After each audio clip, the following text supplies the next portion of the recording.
What up, what up, what up, what up, what up? This is your girl Syrah. Bienvenue sur ma chaîne YouTube ou mon podcast si vous écoutez cette vidéo en format podcast. J'espère que vous allez bien et que vous avez passé un bon week-end. Moi, je vais super bien. Thank you for asking. Et aujourd'hui, on se retrouve dans notre rencontre hebdomadaire Chit Chat, Weekly Chit Chat, pour vous raconter une story time d'une amitié qui s'est terminée dans des conditions dramatiques? Non. No, it wasn't dramatic. A little bit, maybe a little bit. Mais naturellement, je gravite pas vers les story time. Moi, ce que je préfère, c'est vraiment écouter les gens raconter leur expérience de vie et voir les leçons qu'ils ont tirées de ces expériences et hopefully essayer d'appliquer ça dans ma vie aussi si un jour je suis face à la même situation. Donc, c'est ce que je vais faire, mais I guess que ça rentre dans la catégorie story time, I don't know. Mais en 2019, juin 2019, je déménage à Yellowknife et je rencontre une amie, Sarah. Et Sarah, en fait, on est devenus très proches très, très vite. Ça s'est passé très, très, très rapidement. Et Sarah, elle était un peu plus âgée que moi. Elle avait à peu près 7 ou 8 ans de plus que moi. Donc, à l'époque, j'avais 27 ans. Elle avait 36, 35, je sais pas, I'm not good at math, mais je sais qu'elle était un peu plus âgée que moi, tu vois. Mais on s'entendait quand même super bien. Et Sarah, elle avait 4 enfants dont le papa n'était pas involved. Le papa n'est pas impliqué, on le voit, moi je l'ai jamais vu, et elle s'occupait de ses 4 enfants toute seule. Donc c'était très difficile pour elle. À Yellowknife, si vous savez pas, la vie est hyper chère, surtout hyper chère quand tu as juste un revenu, et en plus de ça, si tu as 4 enfants à charge, franchement, parfois je me demandais comment elle faisait, tu vois, financièrement. Mais bref, on est devenus amis très très vite. On se racontait plein de choses, on passait plein de soirées ensemble, on a passé tout l'été ensemble. Et elle connaissait beaucoup de choses sur moi et je connaissais beaucoup de choses sur elle, tu vois. Donc, c'était pas une pote vite fait, même si c'était rapide, mais c'était quand même une amie. Genre, je la considérais vraiment comme une amie très, très proche à Yellowknife. Et au fur et à mesure qu'elle me racontait les choses, elle me disait que, bah oui, bien sûr, financièrement, c'était difficile, ce qui était très, très probable parce que Yellowknife, c'est presque invivable toute seule. C'est pour ça que je suis partie d'ailleurs. Mais en plus, avoir 4 enfants, c'est franchement chapeau à elle, tu vois. Mais elle me disait qu'il y avait des mois où c'était vraiment difficile, elle était souvent juste ou bien elle était genre à découvert. Et au fur et à mesure que l'été passe, l'automne arrive, elle me dit j'ai vraiment besoin d'un break, genre j'en peux plus avec le travail. Elle avait sa propre entreprise, j'en peux plus avec le travail, avec les enfants, franchement j'ai besoin d'un break. Elle en parlait souvent. Et je lui dis, ouais, franchement, essaie de prendre une pause, je sais pas, genre, va en vacances, va quelque part. Elle dit, ouais, j'ai pensé à ça, mais comment je fais pour m'organiser? Je dis, ouais, franchement, c'est chaud, ta propre entreprise et les enfants et tout, tu vois. On discutait, she was venting, tout ça, tu vois. Et un jour, elle m'appelle, elle me dit, j'ai réfléchi, je vais prendre une semaine de congé. J'ai dit, ah, super, go, let's go, tu mérites ta pause, tu mérites des vacances pour te reposer et revenir en pleine forme. Elle me dit, yes, est-ce que je peux te demander un service? Je dis, oui, bien sûr. Elle me dit, je vais partir avec le petit, parce qu'elle a 4 enfants, donc il y a le petit qui est trop petit pour être seul, elle a 2 adolescents et un autre jeune adulte. Donc le jeune adulte, il vivait de son côté, il était indépendant, bon, non, plus ou moins indépendant. Elle avait les 3 enfants à la maison. Donc, elle m'a demandé, je pars en vacances pendant une semaine. Disons, elle part du lundi au dimanche. Est-ce que tu peux t'occuper des 2 adolescents à la maison? Et puis moi, je pars en vacances avec le dernier. Quand elle m'a dit ça, moi, j'ai 27 ans. Genre, c'est vrai, j'ai des petits frères, mais j'ai jamais vraiment été responsable de d'autres enfants, tu vois. C'est vrai que j'avais un peu peur, j'appréhendais un peu, mais je connaissais ma pote et je savais à quel point elle avait besoin de ce break. Donc, je lui ai dit, OK, like, I can take care of them. Et elle m'a dit, par rapport à mon entreprise, j'ai trouvé quelqu'un pour s'occuper de mon entreprise du mardi au dimanche, mais cette personne n'est pas disponible lundi. Est-ce que tu peux prendre le relais lundi? Et c'est juste une journée. Je dis, en fait, moi, j'ai pas d'entreprise, je travaille, mais j'ai jamais eu une entreprise. Comment est-ce que ça fonctionne? Elle m'a dit, ah, mais c'est hyper facile, tu dois juste faire ça, ça, ça, ça, ça. C'est juste une journée. Franchement, je m'inquiète pas du tout. Je pense que tu peux gérer et tout. Je dis, je dis ok, mais voilà, à la base, j'avais peur de m'occuper des enfants, mais en plus, m'occuper de son entreprise pendant. C'était juste un jour. Donc, j'ai dit, OK. Donc, ce que j'ai dû faire, c'est que j'ai dû prendre un jour de congé à mon travail. Donc, j'ai utilisé un jour de mes congés. Au Canada, si vous ne savez pas, on a juste 2 semaines de vacances. J'ai utilisé une journée, j'ai posé pour m'occuper de son entreprise. Et je n'ai pas été payée, bien sûr. J'ai pas été payée, j'ai fait ça gratuitement. M'occuper de son entreprise. Et après, ce que j'ai fait, c'est que j'ai pris ma valise, je suis allée vivre chez elle pour m'occuper en tout cas, surveiller ses adolescents. Et ce que je faisais, c'est que je prenais le bus de chez elle à mon travail du lundi au dimanche, du lundi au vendredi, et dimanche, je restais chez elle parce que moi, j'habite vraiment très, très, très près de mon travail, genre 3 minutes à pied de mon travail, mais elle habitait à plus loin. À l'époque, j'avais pas de voiture, je n'avais pas le permis, donc j'ai dû prendre le bus, tu vois. Donc, j'ai pris le bus, j'ai payé mes billets de bus. Ça aussi, on n'a pas couvert. Ma pote Sarah n'a pas couvert ça. Et je faisais les va-et-vient pendant la semaine. Elle m'a dit, niveau nourriture, tu dois rien acheter, tu vas pas faire les courses. J'ai fait les courses, j'ai cuisiné, j'ai tout congelé, tout est dans le frigo. J'ai dit, ok, parfait, ça va être juste une semaine, ça va aider ma pote, c'est mon amie. Je suis prêt à sacrifier ça pour mon amie, tu vois. Même si je suis un peu nerveuse, whatever. La semaine passe et tout. Et durant la semaine, j'ai réalisé que j'ai dû dépenser de l'argent. Donc, en plus des billets de bus que j'ai dû acheter pour la semaine, eh ben, on avait des répétitions pour un gala dans lequel on dansait, donc avec ces adolescents, et il fallait aller aux répétitions de danse. Donc, c'était des va-et-vient en taxi parce que j'ai pas de voiture, j'ai pas le permis. Donc, moi, je suis une meuf de bus, tu vois. J'ai dû payer le taxi et on pouvait pas aller aux répétitions en bus parce que les répétitions, c'était en soirée. Yellowknife, les bus passent pas après 17h30, tu vois. Donc, j'ai dû payer ça. On a eu 3 répétitions aller-retour. Ensuite, les adolescents, c'est des ados, tu vois. Ils voulaient acheter des trucs, des chips ou des boissons, j'en sais rien. Donc, on a dû aller au supermarché, j'ai dû payer. Et à un moment donné, ils voulaient aussi manger un fast-food et tout. Ça aussi, on est allé, j'ai dû payer. Donc, pendant la semaine, j'ai dépensé à peu près, genre c'était, je sais, si c'était pas 290, c'était genre 297, un truc comme ça, presque $300. Et j'étais pas super contente parce que ma pote, comment elle me l'avait vendu, elle m'a dit, ça va être un truc pépère, tu vas juste être dans la maison chill, tu vois. Tu vas rien dépenser, ça va, si tu as besoin de quoi que ce soit, le frigo est là. Et ça s'est pas passé comme ça en fait. Et elle avait pas anticipé les répétitions. Donc j'ai dû un peu pick up the slacks a little bit. Et moi, j'étais pas prête à dépenser $300. J'étais là juste pour aider ma pote. Donc ma pote revient et tout. Et j'hésite de fou à lui mentionner que j'ai dépensé pendant la semaine $300. Parce que, en fait, cette pote, même si c'était mon amie à la compote, ma pote à la compote, eh ben, je savais que il y avait certaines choses, si j'aborde ça avec elle, ça risque de prendre une ampleur, ça risque de briser notre amitié. Maintenant, avec le recul, je me dis, si parler d'argent risque de briser ton amitié, c'est que ton amitié à la base, girl, c'était pas solide pantoute, là. Donc, so maybe that was like a red flag? Peut-être, peut-être. Mais j'avais vraiment peur, j'avais trop peur. Je me disais, merde, si je lui parle du fait qu'elle me doit $300, elle revient de vacances. Je sais elle est dans une situation financière qui n'est pas idéale. Donc, je vais lui demander encore, moi, son amie, à qui elle m'a fait confiance, avec ses 2 enfants, $300. Je sais pas. Et moi, comme j'ai beaucoup, beaucoup d'émotions et que mes émotions sont très, très intensifiées, ce que je fais en général, je trouve beaucoup de réconfort et beaucoup de, de sagesse à discuter avec mes amis.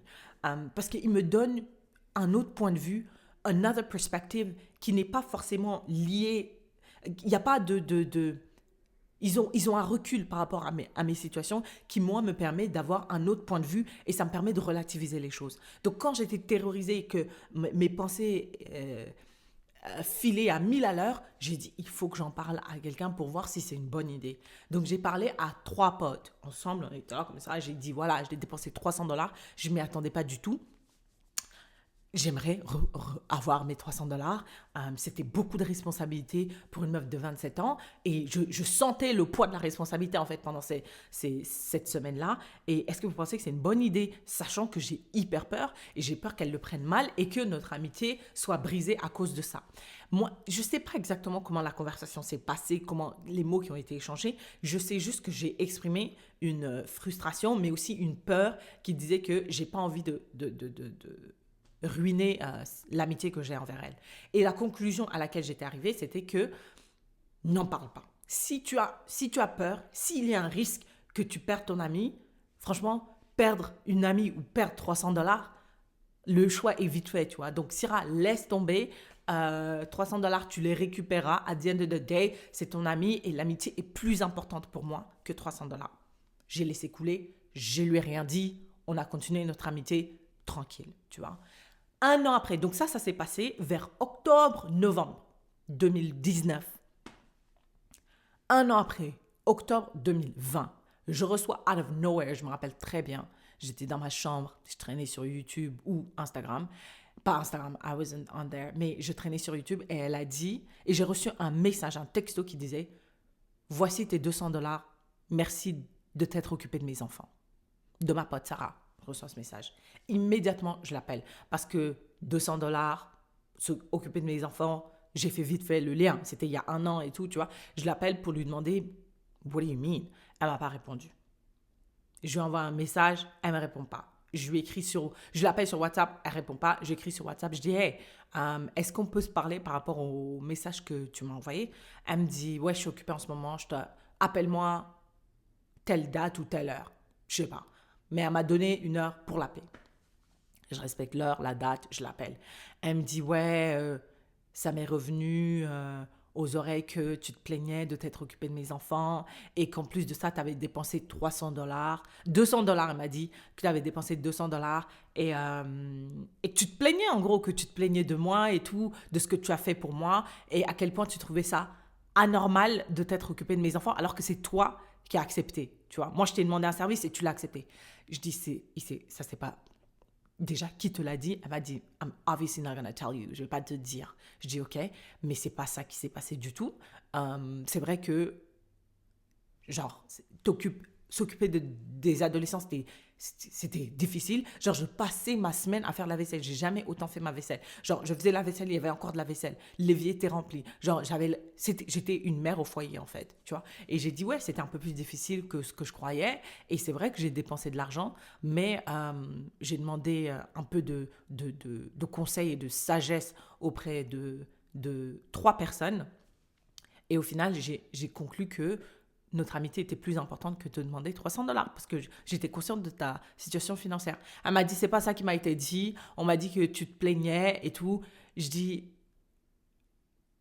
mais pourquoi tu m'en as pas parlé? Elle m'a dit, pourquoi toi tu m'en as pas parlé? Pourquoi toi t'es pas venu me dire que tu t'avais dépensé au lieu d'aller derrière mon dos et parler de mon dos, derrière mon dos, en disant que tu m'avais donné 300 dollars, que tu avais payé pour mes enfants 300 dollars, genre parler de moi et mes enfants derrière mon dos comme ça, tu trouves ça normal en tant qu'ami? J'ai dit, c'est vrai, tu as raison, j'aurais dû, j'aurais 100% dû.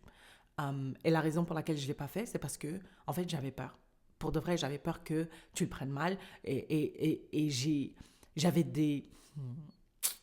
Je ne vais pas dire ça. Mais dans la tête, j'ai dit, il y avait des grosses probabilités qu'elle le prenne mal. Donc, c'était pas, je connaissais ma pote, tu vois. C'était pas out of nowhere comme ça que j'étais terrorisée. C'est parce que je savais qu'il y avait de grandes chances qu'elle le prenne mal.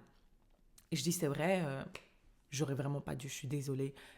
J'ai été lâche à ce moment-là et j'ai pas réussi à aborder la situation financière avec toi. Et je suis sincèrement désolée, mais je me suis pas plainte de toi. J'ai juste exprimé mon expérience pendant cette semaine-là et c'était plus difficile que ce que je croyais. Elle m'a dit ok, mais genre, je sais plus comment la conversation s'était finie, mais on n'était plus amis après ça. On n'était plus amis et j'ai une grosse part de responsabilité dans ça parce que, en fait, moi, genre, quand il s'agit de l'argent, quand il s'agit de moi, je suis hyper réglo, hyper carré. Genre, Si je te dois de l'argent à la minute que tu m'envoies de l'argent, je te rembourse. Ou la minute que tu me dis, hey, tu me dois $50, je t'envoie direct les $50. Et j'ai remarqué au fur et à mesure que j'avançais dans la vie, que je vivais la vie, que les gens n'étaient pas comme ça. Parfois, les gens, ils te disent, prête-moi $100, ils te remboursent dans une semaine après, tu dois courir après ton argent. Tu vois.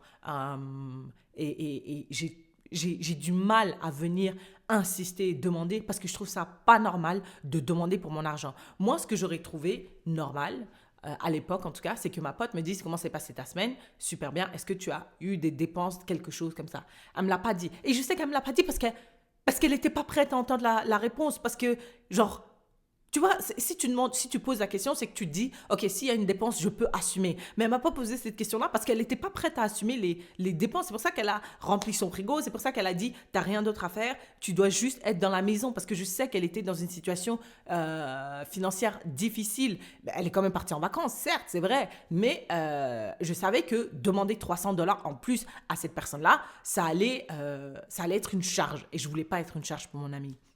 J'ai été complètement lâche, j'ai pris mes responsabilités, j'ai dit oui, je suis totalement responsable d'une partie de l'échec de cette amitié-là, je sais. Une autre part que je prends pas, c'est le fait que mes amis, les 3 personnes auxquelles je me suis confiée, bah, ils ont trahi ma confiance. Et même au-delà de ça, c'est même pas trahi. Genre, j'ai pas fait ça derrière son dos. J'ai pas dit, faut pas aller lui dire. Mais ben dis-lui en fait comment ça s'est vraiment passé. J'étais vraiment genre, j'étais perdue, j'avais peur, et tout ça n'a pas été exprimé. Genre, je voulais garder mon amitié avec cette personne et je suis venue demander conseil. Je sais pas pourquoi à même moment je suis venue demander conseil auprès d'une personne, 3 personnes au- à qui je faisais confiance. Et cette confiance a été trahie. Je les ai appelés, j'ai dit, est-ce que c'est vous qui êtes... Ces 3 personnes, j'ai appelé les 3 personnes, j'ai dit, did you say anything to her? Like, did you misrepresent what I told you? Ils ont dit non, non, non, non, nous, c'est pas nous, c'est pas nous. Et j'ai même pas voulu insister en disant, ouais, mais je sais que c'est vous, j'ai parlé à 3 personnes, blablabla, blablabla. Parce que ça sert à quoi? Ça sert à quoi? J'ai déjà perdu ma pote, j'avais peur de la perdre et au final, j'ai perdu. J'ai juste compris en fait que ces personnes-là, c'était pas mes amis. They were not my friends. They were simply not my friends. J'ai dû apprendre ça the very hard way. Et après, j'ai dit, en fait, et j'étais très calme. Franchement, à ce moment-là, j'ai eu, peut-être parce que c'était un an après, donc c'était pas in the middle of things. J'ai trouvé ça très, très bizarre que vous reveniez, que vous parlez de ça un an après, quoi. J'ai trouvé ça très étrange. Et je me suis dit, en fait, ces gens-là, c'est pas des gens, on n'est pas alignés, on n'a peut-être pas les mêmes valeurs. C'est une petite ville, il y a énormément de gossipage, il y a énormément de ragots, il y a plein de choses qui se passent. Donc, c'est peut-être une soirée comme ça, là, parce qu'on en a déjà eu plein avec mon amie Sarah, où on s'assoit pendant des heures et des heures et des heures, on commence à raconter la vie des autres et tout, à commérer, papoter et tout ça. Donc, peut-être que une soirée, j'ai été le sujet et c'est sorti comme ça.